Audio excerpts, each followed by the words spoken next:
Now, your Local 2 forecast first, sponsored by Fashion Floors. Well, a tropical storm finally made landfall earlier today out to East Texas, bringing lots of rain out there. But for West Texas, we're seeing a little bit of rain as well, coming in from the north, moving to places like Lee County. And we've also got that heat advisory for tomorrow. Break all that down for you in the show. Local 2 News at 10 starts now.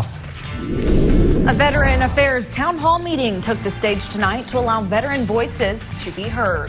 Also, a multi-million-dollar merger blocked by a federal judge. Hear from the company disappointed with the decision. And healthcare protesters are removed from Capitol Hill after filling the hallways outside of Mitch McConnell's office.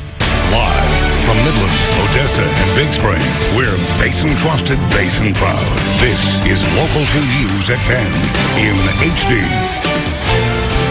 Good evening, everyone. I'm Horace Brown. And I'm Katie Orth. It's great to have you with us for Local 2 News at 10. We begin tonight with developing news out of Brewster County. Authorities issuing an Amber Alert for a 15-year-old girl.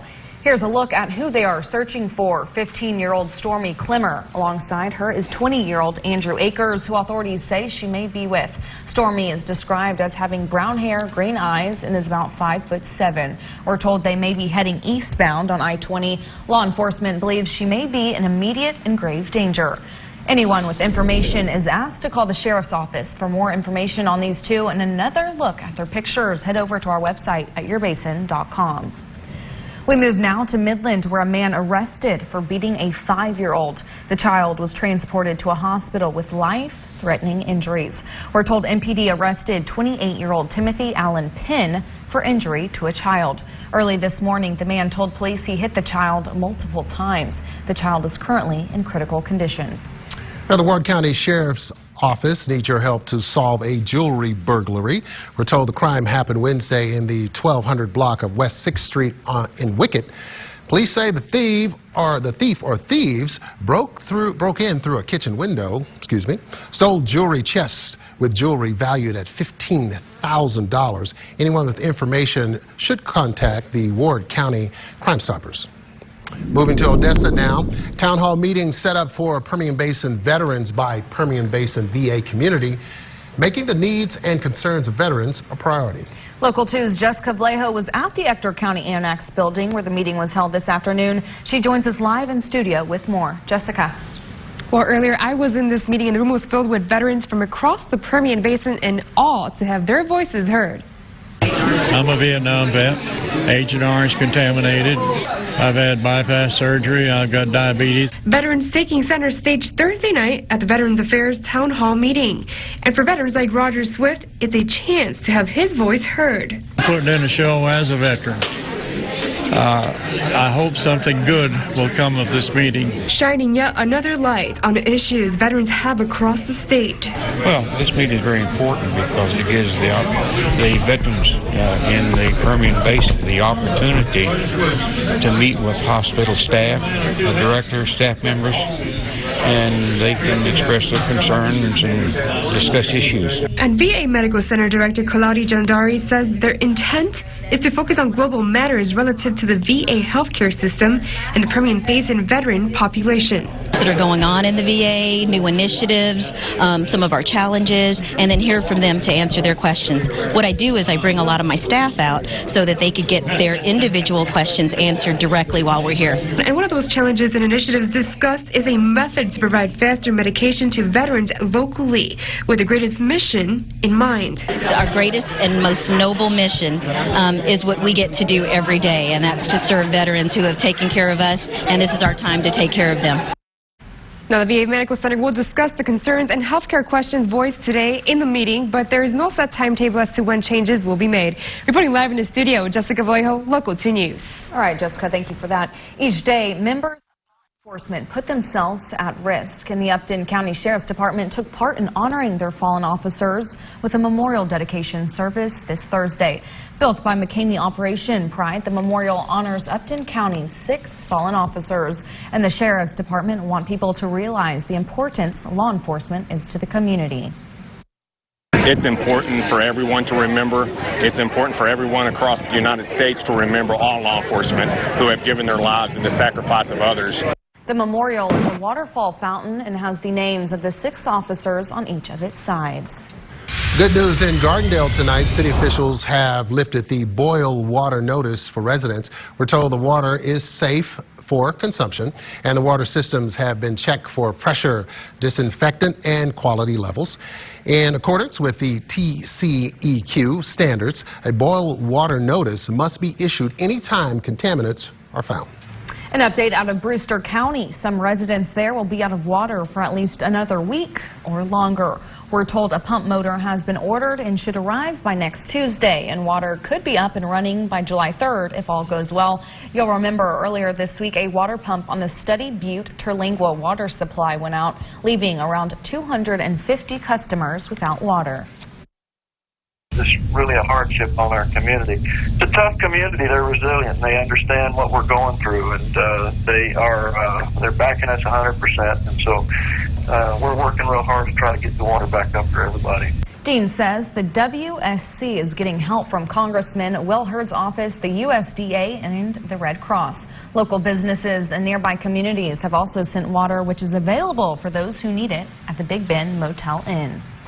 Back here in Odessa, an explosion scare this morning at the Ector County Courthouse. City officials tell us an electrical transformer blew out around 9:45 a.m. Odessa police, along with Encore and Odessa Fire Rescue, responded to the scene. They had seen the manhole covers pop up, so we immediately rushed to the scene here to the courthouse and determined that it was a electrical from Encore that as primary or secondary line may have had a short or an explosion through it. There were no injuries reported, and Encore says power should be back to normal.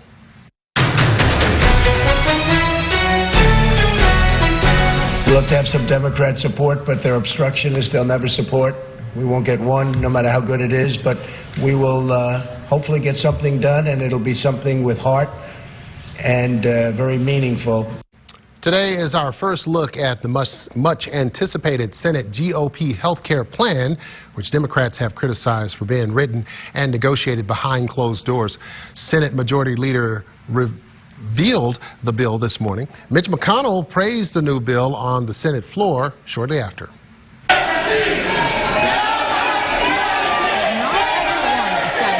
With the draft, protesters were dragged out of the hallway in front of Mitch McConnell's office after the bill was unveiled. The bill repeals the Obamacare individual mandate, cuts back support for Medicaid, and eliminates Obamacare taxes on wealthy Americans and insurers. U.S. Senator from John Cornyn says Democrats have not been willing to make this a bipartisan bill. Is that they don't want to get involved in the process. So it's a little hard to take seriously the statement that if we would just be willing to work with them, we could get this done because we've asked and they have refused. It would only take 3 Republicans to vote against the bill in order to kill it. For more in-depth look at the draft of the health care bill and to see how it may affect you, head to our website, yourbasin.com. A federal judge has blocked the purchase of waste control specialists by a Salt Lake City company. That's according to the Texas Tribune. We're told the judge sided with the federal government by blocking the $367 million merger. Back in November, the U.S. Department of Justice sued to block the merger based on monopoly concerns. The lead attorney for WCS releasing a statement tonight on that decision, saying in part, WCS presented overwhelming evidence in favor of allowing the transaction to proceed to closing. We are very disappointed with the decision. Meanwhile, Odessa could soon be home to a new distribution center used for global shipping goods. The Mexico Initiative team meeting with investors tonight. If approved, the center would provide global trade from 9 countries and bring their products to the U.S. through Odessa. No action has been taken, and this is not set in stone, but organizers are confident its positive effects could have on the local economy. You're talking about diversification. You're talking about jobs that will be created that have nothing to do with oil and gas. Okay, this is totally diversification, which is why we pushed it, and we pushed it hard. What would it take? How much land? How much is the land going to cost? What would it take from the private sector and the local? So once those numbers come about, I'm sure that they're going to be here pretty soon for us. Well, it's unclear at this time where the distribution center will sit and how much it will cost, but we're told it will create a minimum of 500 new jobs. Still to come tonight at 10, are prisons across the state not doing enough to protect their prisoners. Coming up, hear why some say their stays are like torture and the recent heat playing a big factor. And that heat is not doing anything to get out of the way. Neither are these allergen levels. Grass is still at high. Trees, mold, and weeds at low, though. Check out your Texan Allergy and Sinus Center online. Presidio getting to 111 degrees earlier today and not backing off too much from there. I'll break all that down for you in the full forecast after the break.